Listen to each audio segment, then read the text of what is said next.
Paano? Pindot na to. Hi everyone! So in this video, we will going to have a book review entitled The Odyssey by Homer. So by the way, I'm Jeany Lou Ahit, and together with me is Jeariekah Salazar, Hanna Gregorio from BSIE.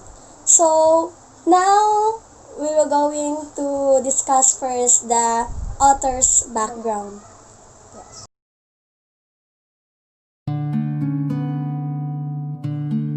The Greek poet Homer is credited with being the first to write down the epic stories of the Iliad and Odyssey, and the impact of his tales continues to reverberate through Western cultures. Homer's two epic poems have become archetypal roadmaps in world mythology. So, the Greek poet Homer was born sometime between 12th and 8th century BC, possibly somewhere on the coast of Asia Minor. So, though there are no exact date or place where he was born, Homer's life is full of mystery. So, even the scholars can't pinpoint where and when he was born. So, Homer's real life may remain a mystery, but the very real importance of his work continues to illuminate our world today. So, even though he is almost universally regarded as ancient Greece's most significant and prolific poet, very little is actually known about Odyssey.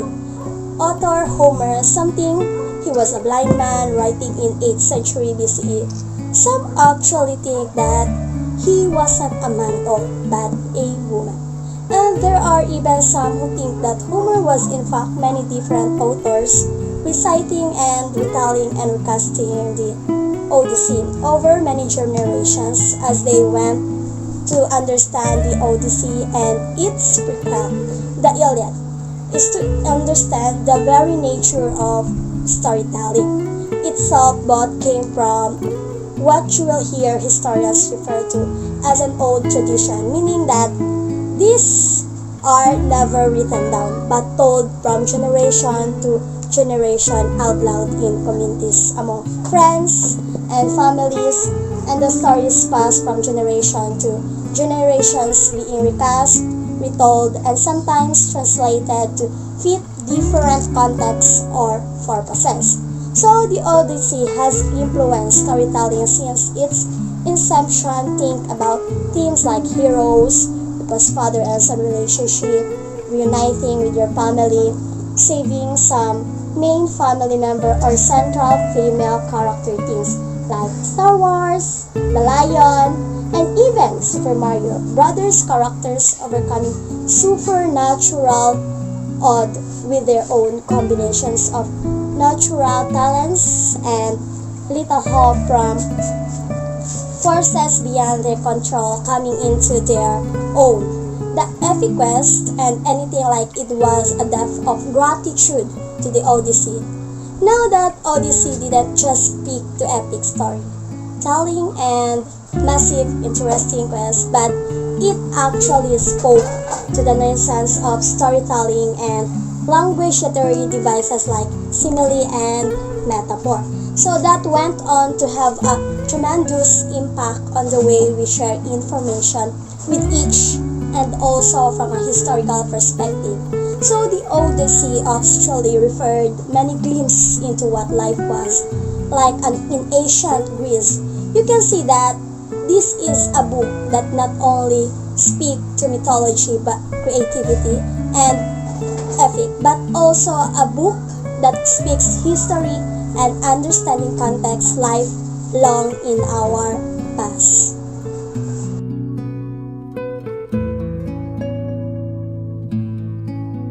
So hi again, I am Jeariekah Niña Salazar, and I am going to discuss the summary of the Odyssey.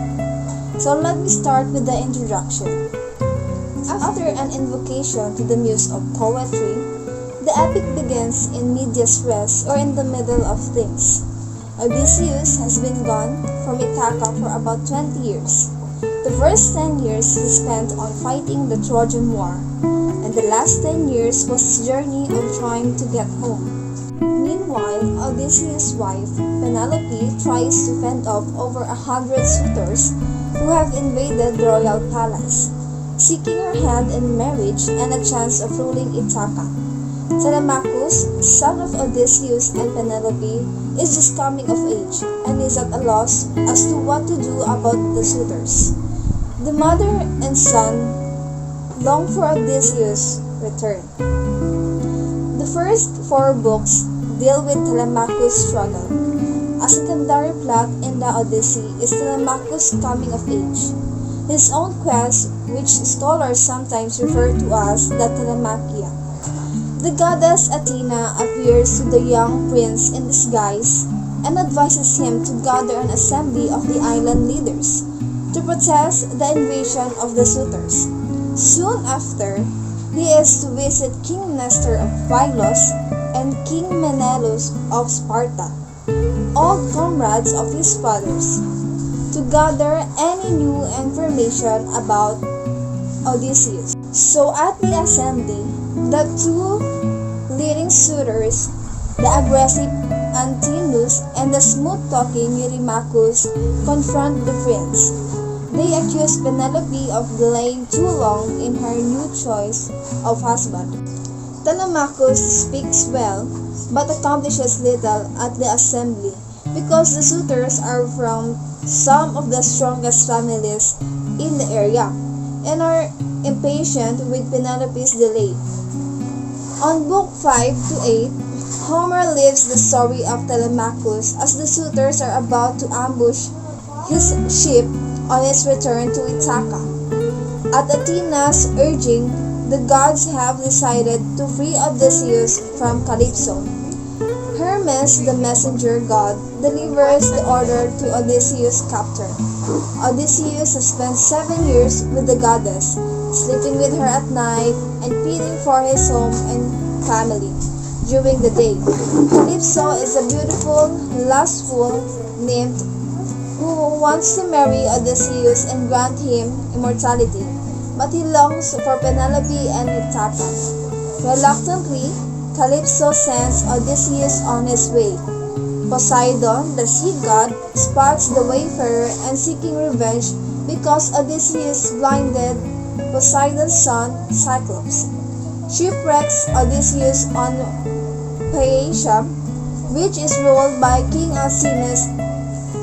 The Phaeacians, civilized and hospitable people, welcome the stranger and encourage him to tell all of his adventures. Through Odysseus' narration, the reader goes back 10 years and hears his tale. From Book 9 to 12, known as the Wanderings of Odysseus, this section is the most famous of the epic. At the end of the Trojan War, Odysseus and his men sail first to the land of the Cicons. The Greeks succeed in raiding the central city, but linger too long and are routed by a reserve force, hoping to sail directly home. The flotilla instead encounters a severe storm brought on by Athena that blows them far off course to the land of the lotus eaters. These are not hostile people, but eating the lotus plant removes memory and ambition. Odysseus is barely able to pull his men away and resume the journey. Curiosity compels Odysseus to explore the land of the Cyclops, a race of uncivilized cannibalistic one-eyed giants. One of them is Polyphemus, also known simply as Cyclops, traps Odysseus' scouting party and escape. To escape, Odysseus blinds the one-eyed monster, incurring the wrath of the giant father Poseidon. Aeolus, who wants no more to do with them, speculating that they must be cursed by the gods. The next host, the cannibalistic Laestrygonians, sinks all the ships but Odysseus in a surprise attack. The remaining Greeks reach Aiaia, whom of the beautiful enchantress Circe, who turned several of them into pigs with advice from Hermes. Odysseus cleverly defeats Circe and becomes her lover. She lifts the spell from his men and aids in the group's eventual departure. A year later, advising Odysseus that he must sail to the land of the dead, there he received various Greek heroes, a visit from his own mother, and an important prophecy from the seer Tiresias. Odysseus resumes his journey. Barely surviving the temptations of the siren's song and an attack by a six-headed monster named Scylla, Odysseus and his crew arrived at the island of Sumod, Helios. Despite severe warnings not to demand feast on the cattle of the Sumod during Odysseus' brief absence, Zeus is outraged and destroys the ship as the Greeks depart, killing all but Odysseus, who is washed ashore at Calypso's islands, where he stays until release 7 years later. From Book 13 to 24, the story of his adventures finish. Odysseus received the admiration and gifts of the Phaeacians, who followed their tradition of returning wayfaring strangers to their homeland by sailing him to Ithaca. Meanwhile, Athena helps Telemachus avoid the suitors' ambush and arrange for him to meet his father at their pig farm not from their palace. Reunited with his son and with the assistance of Athena and his faithful swineherd, Eumaeus, Odysseus returned to his home palace disguised as a beggar. For the time, he resists striking back at the suitors who insults and assaults him.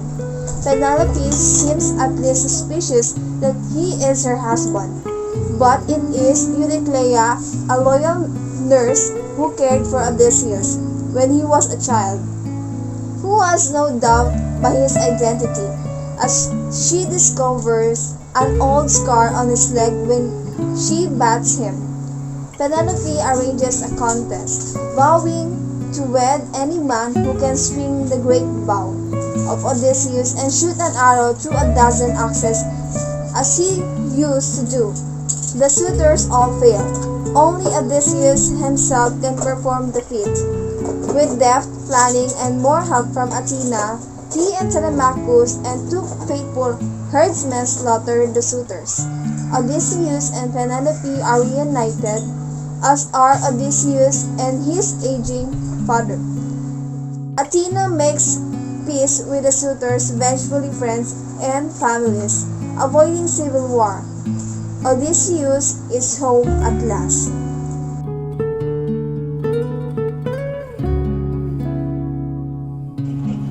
So she described it, sitting in her chamber among her maids, while her true lord was eating. Then she called in the forester and said, "Go to that man on my behalf, Eumaeus, and send him here so I can greet and question him.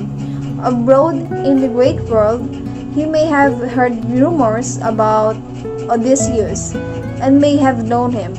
So through this, I think that Penelope will discover the stranger's true identity, which is Odysseus."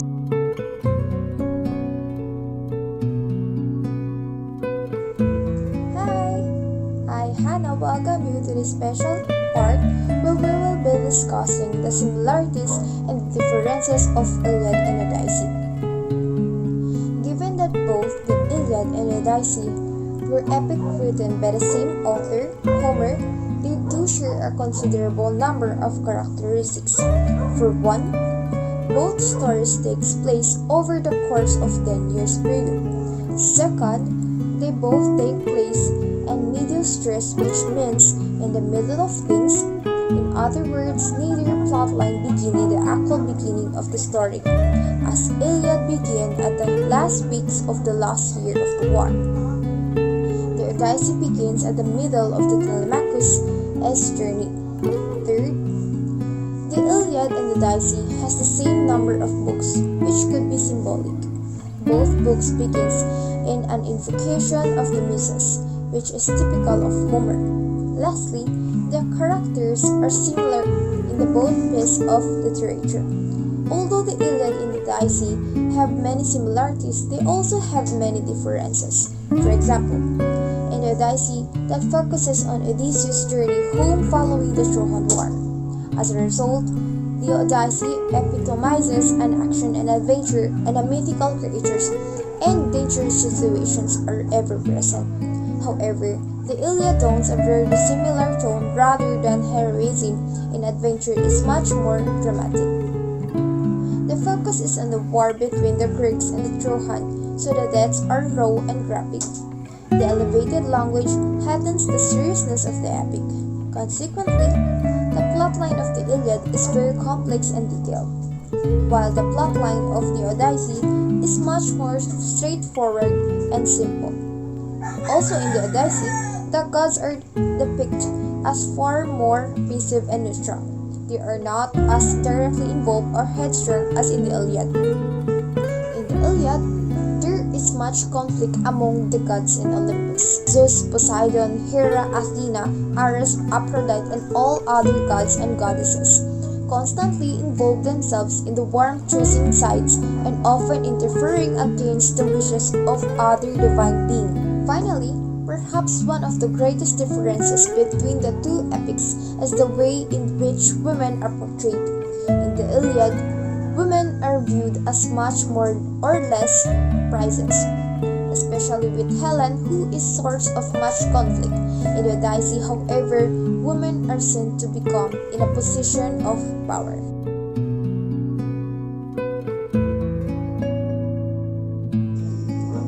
In conclusion, Odysseus is a hero due to his undying loyalty to family and crewmates.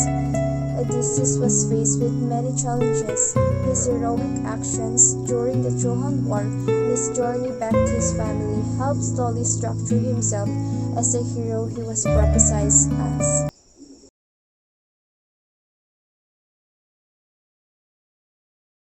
So, by the way, I'm Jeany Lou Ahit, and together with me is Jeariekah Salazar, Hanna Gregorio. from BSIE.